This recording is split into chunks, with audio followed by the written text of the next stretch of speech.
This is One on One.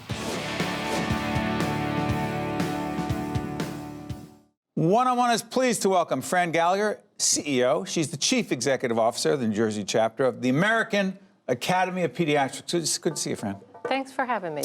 Can we jump into a couple things right out of the box? There are people watching right now who are asking, hey, what's up with the immunization thing? And why do I still see certain folks out there challenging, questioning whether we should be immunizing our kids, getting them the shots? It's a frightening situation because, in fact, decades ago, the diseases that were eradicated are now returning. We've got a measles outbreak of well over 1,000 cases that have been reported. It's a scary time with that, and we need to mobilize everyone, not just physicians, but families, everyone who believes that vaccines are safe, they're effective, and they're necessary to prevent vaccine-preventable diseases like measles. Sorry for interrupting. No clear evidence, scientific, medical evidence, connecting these vaccines to autism, to any other? Absolutely So none. what is... 19 clinical studies have proven it. You have an anti-vax movement that is going on, and while it's small, it's well-funded, it's articulate, and they're present every day in their legislators' offices. What we need are the people who believe that vaccines are important, that they are going to save lives, that they prevent diseases, to pick up the phone or go visit their legislators, because there are far more people who understand and value the public health benefits of vaccines. Fran, do us a favor. For those who don't know what the American Academy of Pediatrics is, they hear it, they don't know what it is. Do you regulate anyone? We don't regulate anyone at all. We are a membership organization focused on children. We're looking at optimal health care, access to and quality pediatric care for all children here in New Jersey. We have 1,750 pediatricians who are dedicated to just that. So we run a lot of quality improvement programs. We provide support for advanced primary care, which used to be referred to as the medical home, but stepping up to the plate to address a lot of different issues.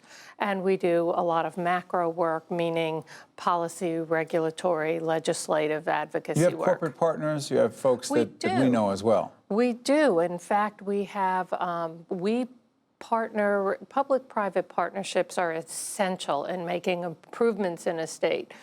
We partner with Horizon as a foundation. We partner with... To disclose, they are one of our underwriters and underwriters of public broadcasting. What is the partnership?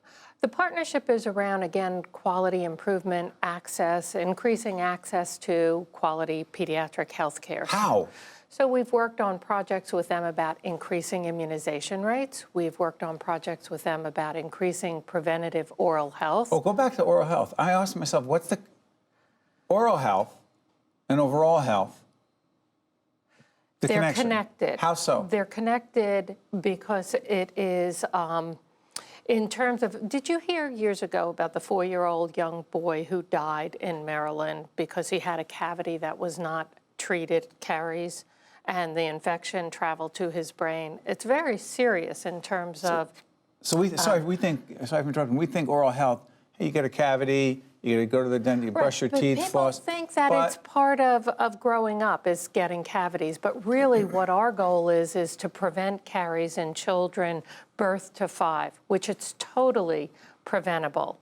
And so it's working on, pediatricians have a key role in that.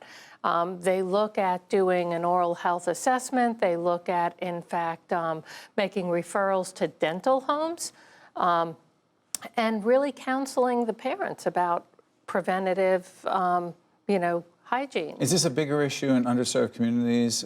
It is. Socioeconomic communities that are really struggling? Across the board, you're looking at disparities. It's across the board. There's disparities with both gender and race. That is across the board, and we have a lot of work to do in reference to that. Let me follow up on this. So another area that we have not talked about, that I was just talking to you about before we got on the air, that I'm fascinated by is mental health. How significant, how serious are the issues connected to children and mental health issues? They're very serious, and you're looking at a shortage of mental health providers.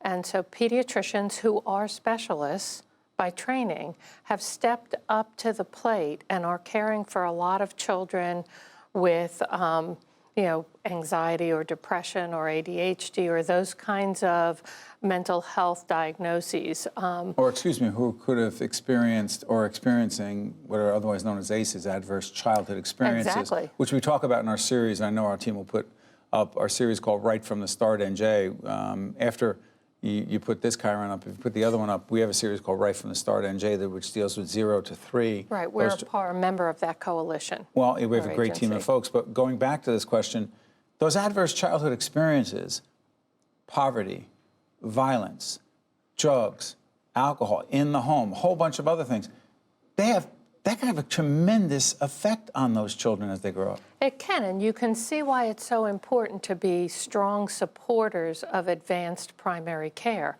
because in fact you need the pediatrician to be doing those kinds of screenings with ACEs to determine, and two-generational care, looking at what did the parents experience, what are the children experiencing, how do you intervene so that you permanently change the trajectory for health and educational outcomes. This is big stuff. It is very big stuff, and NJAAP, in Your fact, organization. Correct. It has been working actually in Camden. Camden Is that the with pilot project. program I heard about? Yes, it's Explain called that real quick. Spaces. A few minutes It's left. integrating ACEs screening and better connecting school, early care and education, school nurses to advanced primary care practices, medical homes. And what do we hope to find out of that? What we hope to find out is early identification and linkage to services can change the trajectory. But we also have the challenge of looking at elevating the need for getting children on the legislative agenda the same as adults are. We have to support the adults in their lives, yes, but children are not small adults. Their pediatric issues are unique, and we have to take care of the pediatricians and the parents who are caring for young children. Fran, last time I checked, children do not have a lobby down in the State House or in Washington with tons of money advocating for them, right? Well, they don't vote and they don't pay taxes. But they're all our responsibility. They are, and they're our future. You've just been listening to Fran Gallagher, who is the Chief Executive Officer of the American Academy of Pediatrics, the New Jersey chapter. Fran, I want to thank you, and thank you also for being a part of the coalition that we have formed around Right from the Start. Absolutely. Thank you for having me. This is One-on-One. I'm Steve Adubato. We're coming to you from the Agnes Ferris studio at NJTV in Newark. We'll be right back. One-on-One with Steve Adubato has been a production of the Caucus Educational Corporation, celebrating over 30 years of broadcast excellence. Funding for this edition of One-on-One with Steve Adubato has been provided by Horizon Blue Cross Blue Shield of New Jersey, Hackensack Meridian Health, the Turl Fund, supporting Right from the Start NJ, the Robert Wood Johnson Foundation, United Airlines, the Fidelco Group, and by PNC Bank. Promotional support provided by NJ.com and by AM 970 The Answer. Transportation provided by Airbrook Limousine, serving the metropolitan New York, New Jersey area.